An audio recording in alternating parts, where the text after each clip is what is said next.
Hi, my name's McCormack.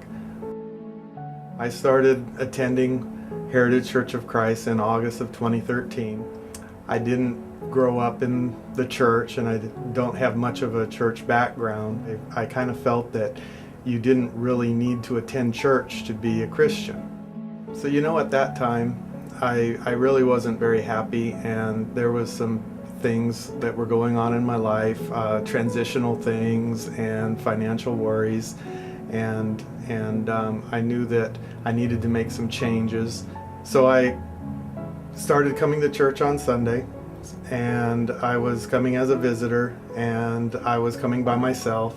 Tim Woodard came up to me and introduced himself and said hi to me.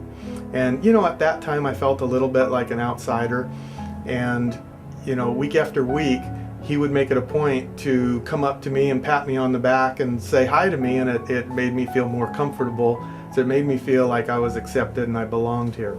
So then I was also here at the church when Jim Hackney was giving his retirement speech to the congregation, and he was speaking of himself, but he said, you don't have to be perfect to be a good Christian. And that really struck a chord with me, because I was very concerned that I really could never be good enough to be a good Christian. So Brock called me and he told me that he had found a couple that was willing to do the starting point with me. The starting point was really great for me because it really gave me the full story of God, and I was able to ask questions about the church, because there was a lot of things I didn't understand, what being a visitor versus being a member is. I had questions about baptism and how to become baptized, and during the starting point is when I made the decision that I wanted to be baptized, and I asked Phil and Diane if they would be willing to do it, and Phil baptized me.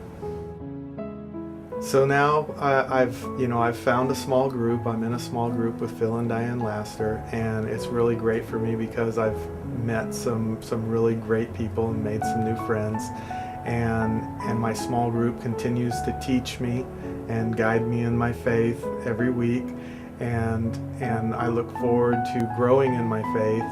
And I want to thank everybody that took part in this.